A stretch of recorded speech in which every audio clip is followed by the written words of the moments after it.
There's a photograph of you somewhere from when you were 5. You've seen it before. A small face, a gap-toothed grin, clothes someone else picked out for you. And when you look at it, you say something so automatic you've never once questioned it. You say that's me. But here's the question that quietly breaks it. Is it? Not in the loose, casual way you usually mean it. Really. Is the child in that photo the same person as the one reading these words right now? The same self, the same continuous thing, you? Start with your body. Almost every cell you had at 5 is gone now. Your skin has been shed and regrown countless times. The lining of your stomach replaces itself every few days. Your bones, your blood, the very atoms that make you, most have been swapped out for new ones, quietly, while you weren't paying attention. Physically, you are not made of the same stuff. The 5-year-old's material has scattered out into the world. New material moved in to take its place. So if you are your body, then in a real and literal sense, that child is gone. 25 centuries ago, a Greek thinker named Heraclitus said you cannot step into the same river twice. The water you touched a moment ago has already flowed downstream. The river keeps its name, its banks, its shape, but the substance inside it never stops moving. He thought a person might be exactly like that river, a pattern that looks solid and stable, while everything inside it is constantly being replaced. The Greeks had a sharper version of this puzzle, and it is still the cleanest way to see it. Picture a wooden ship, the famous ship of the hero Theseus, kept in a harbor as a monument. Over the years, its planks rot one by one, so the keepers replace each rotted plank with a fresh one. A board here, a board there, slowly across decades, until not a single original piece of wood is left. Every plank is new. Is it still the ship of Theseus? The philosopher Plutarch recorded this debate, and people have argued over it ever since. Some say yes, obviously. It never stopped being the ship. The repairs were gradual, the form was preserved. The ship was always sitting there in the harbor. Others say no, not one original plank survives. Whatever this is, it is a copy wearing the old ship's name. And then someone makes it worse. Imagine that as each old plank was removed, somebody quietly collected it. And once they had gathered every original piece, they reassembled them into a ship. Now there are two, one in the harbor, made entirely of new wood, one in a warehouse, made entirely of the original wood. Which one is the real ship of Theseus? Now hold that question right next to the photo of you at 5. Because you are the ship. The planks are your cells, your memories, your beliefs, your body. They have all been replaced. So which version is the real you? And is there even a fact of the matter here? Or just a word you keep applying out of habit? For a long time, the most convincing answer came from a 17th century English philosopher named John Locke.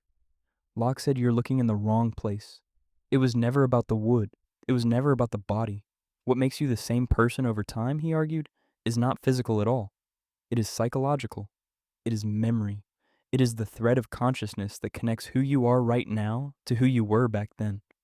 You are the same person as that 5-year-old, Locke would say, not because you share a body with them, but because you can remember being them. The continuity is in the mind, as long as the chain of memory holds.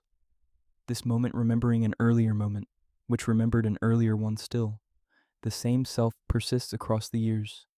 The river stays one river because the water remembers its own flowing. It is a beautiful answer, and for a while, it feels like it solves everything. But there is an objection, and once you see it, you can't unsee it. A philosopher named Thomas Reed asked you to imagine an old man, a retired general, decorated, proud. As a young boy, that general had once been flogged for stealing fruit from an orchard. And later, as a brave young officer winning his very first battle, he vividly remembered being that boy in the orchard. But now, old and gray, the general remembers winning his first battle. He does not remember the orchard at all. That memory is gone. Follow the logic carefully. The boy is the same person as the young officer because the officer remembers the orchard. The young officer is the same person as the old general because the general remembers the battle, but the old general remembers nothing of the orchard. So by Locke's own rule, the old general both is and is not the same person as the boy. The memory chain breaks, and your memory of being 5 is almost certainly broken too. Most of what that child felt, feared, and knew is simply gone from you now. If memory is the thread that holds you together, then your thread has frays and gaps and long stretches of total darkness. So maybe Locke was wrong. Or maybe the question itself is broken. That was the radical move made by the philosopher Derek Parfit, and it is genuinely unsettling. Parfit spent his life on this problem, and he came to believe that personal identity, the thing you are so sure about, the thing you call me, might not be what matters at all. It might not even be a real, all or nothing fact about the world. He used a thought experiment. Imagine a teleporter. It scans every atom in your body, destroys the original, and builds a perfect copy of you on Mars out of new atoms. The copy wakes up with all your memories, completely certain it is you, carrying on your life without a single flicker of doubt. Did you survive the trip? Or did you die on Earth, while a stranger who merely thinks it's you woke up in your place? Now imagine the machine malfunctions. It builds the copy on Mars, but forgets to destroy the original. Now there are two of you. Both have your memories. Both feel like the one true original. They cannot both be you, and yet there is no test, no measurement, nothing anywhere in the universe that decides which one is. Parfit's conclusion was strange and oddly calm. He said, "Stop asking which one is really you. That question has no answer, because it was never pointing at anything real to begin with. What actually exists is connection. Psychological continuity, more of it or less of it, stronger or weaker. You're not a single unbroken object traveling through time. You're an overlapping chain of selves, each one shading gently into the next, like the frames of a film that only looks like one continuous person when it runs fast enough. And if that is true, then you at 5 and you right now are not the same person in any deep, fixed, permanent sense. You are relatives, ancestors and descendants of one another. Connected by a chain, yes, but not identical.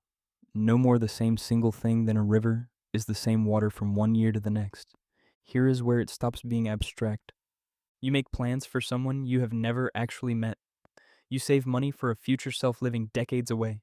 You will diet or study or apologize for the sake of a person who barely overlaps with the one making the promise today. You feel guilt for things a much younger you once did, a version of you whose reasons you can no longer even fully feel. You grieve childhood, your own childhood, as though mourning someone who lived for a while and then quietly disappeared. Every one of those ordinary, everyday acts secretly assumes a single, continuous you, stretching unbroken from the photograph all the way to this moment. And philosophy cannot quite confirm that the you is really there. So look at the photo one more time, the small face, the gap-toothed grin. You still want to say, "That's me." And maybe you should. Maybe the connection, frayed as it is exactly what me was always supposed to mean in the first place. Or maybe you were doing precisely what the harbor keepers did, keeping the same old name fixed on a thing whose every last plank has quietly, invisibly been There's a photograph of you somewhere from when you were 5. And the strangest part was never that you changed. It is that you were never one single unbroken person to begin with, only a long line of selves, each one briefly certain that it was you.